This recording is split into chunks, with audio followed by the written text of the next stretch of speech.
আসসালামু আলাইকুম সুপ্রিয় শিক্ষার্থী, welcome back to math park. আশা করি সকালে ভালো আছেন। আজকে আমরা আলোচনা করব অনার্স চতুর্থ বর্ষে টেন্সর অ্যানালাইসিস নিয়ে। সায়েন্স বি পাবলিকেশন থেকে চ্যাপ্টার 1B হচ্ছে ভেক্টর ও টেন্সর। এই চ্যাপ্টারের থিওরাম 1 এখানে বলা আছে, দেখাও যে ডেল পি কিউ একটি দুই মাত্রার মিশ্র টেন্সর। এটা কিন্তু আপনাদের বিভিন্ন আকার আসতে পারে। এটা কিন্তু হচ্ছে কণিকার ডেল্টা। আপনাদের প্রশ্ন আসতে পারে, দেখাও যে কণিকার ডেল্টা একটি দুই মাত্রার মিশ্র টেন্সর। আমরা কিন্তু টেন্সর সম্পর্কে অবশ্যই জানি। টেন্সর হচ্ছে এমন একটি ভৌত রাশি যাকে প্রকাশ করতে দুইয়ের অধিক দিকের প্রয়োজন হয়, তা মূলত হচ্ছে টেন্সর রাশি।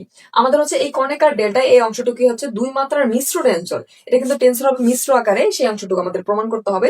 তো আমরা জানি হচ্ছে এখানে কিছু সূচক আমরা ব্যবহার করে থাকি টেন্সর ক্ষেত্রে, আই, জে, কে, এম। আমার সূচকগুলি আমরা ব্যবহার করি। আমাদের যদি পি সূচক দেওয়া থাকে আমরা এর পরিবর্তে আই লিখতে পারি। কিউ সূচক যদি দেওয়া থাকে এই ক্ষেত্রে আমরা কিন্তু জি লিখতে পারি। এখন আমরা যদি সমাধান অংশে চলে যাই, তো একটু আমরা হচ্ছে প্রথম অংশে আমরা হচ্ছে এই কণিকার ডেল্টাকে টেন্সর আকারে নিব। তো টেন্সর নেওয়ার জন্য আমরা লিখবো হচ্ছে, আমরা জানি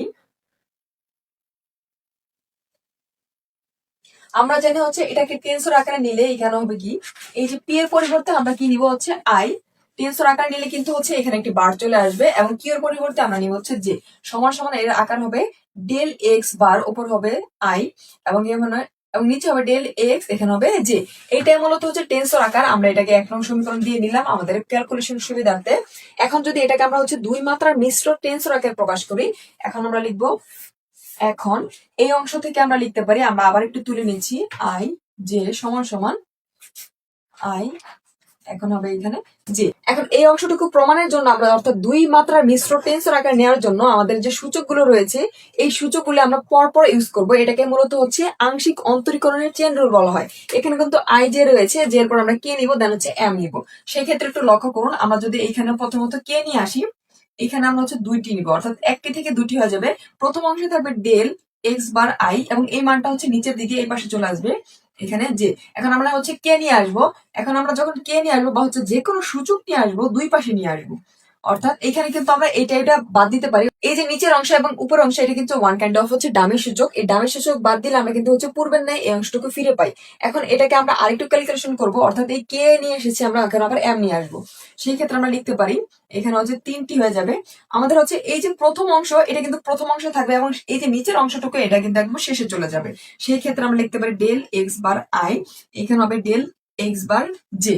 এখন আমরা এই তিনটি জায়গায়, অর্থাৎ এইটুকু অংশে প্রথমে যে এইটুকু ছিল আমরা ঠিক রাখবো, ডেল এক্স কে। এই অংশ লেখার পর আমাদের হচ্ছে এই অংশ, এখানে থাকবে হচ্ছে ডেল এক্স কে। আবার এখানে আমরা এম নিয়ে আসবো, ডেল এক্স এম, এখানে হয়ে যাবে ডেল এক্স এম। এখন একটু লক্ষ্য করুন, এখন আমরা সাইড নোটে লিখে দেই,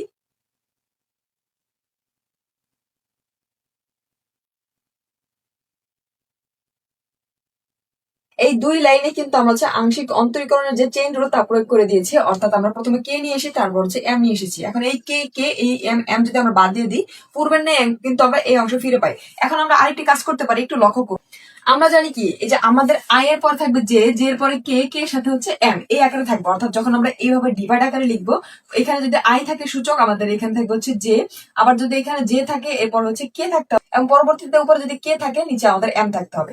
এখন 1 নং অনুসারে যদি আমরা লিখি, একটু লক্ষ্য করুন, এখানে কিন্তু আই নিচে জে নেই, আমার কে নিচে এম রয়েছে। আমরা কিন্তু কে নিচে এম যদি আসে, আমরা হচ্ছে এই ডেল্টা থেকে আমরা কণিকার ডেল্টাতে রূপান্তর করতে পারবো। সেই ক্ষেত্রে, অর্থাৎ এই অংশে লক্ষ্য করুন, এই অংশ সমান কিন্তু আমাদের যে ডেল্টা নিয়ে আসতে পেরেছি। আমরা এই ক্ষেত্রে যদি লিখি, এখানে হয়ে যায় ডেল এক্স বার হচ্ছে আই, এখানে ডেল এক্স কে। এই অংশ সমান সমান আমরা লিখতে পারি ডেল, আর ওপর হচ্ছে কে, আর হচ্ছে এম। অর্থাৎ এই মানকে আমরা হচ্ছে এই আকারে লিখতে পারি। পরবর্তী লাইনে এল ডেল এক্স এম, আর এখানে ডেল এক্স বার হচ্ছে জে।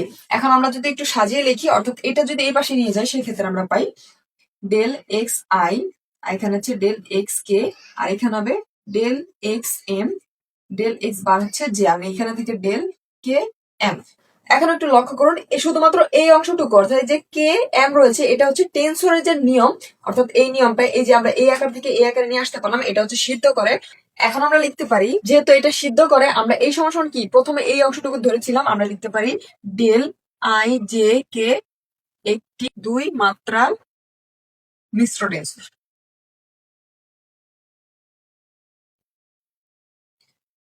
দুই মাত্রার মিশ্র টেন্সর। আশা করি সকালে বুঝতে পেরেছেন। আমরা শুধুমাত্র দুটি কাজ করলাম। আমাদের যে এই যে কণিকার ডেল্টা ছিল, এটাকে আমরা টেন্সর আকারে নিলাম।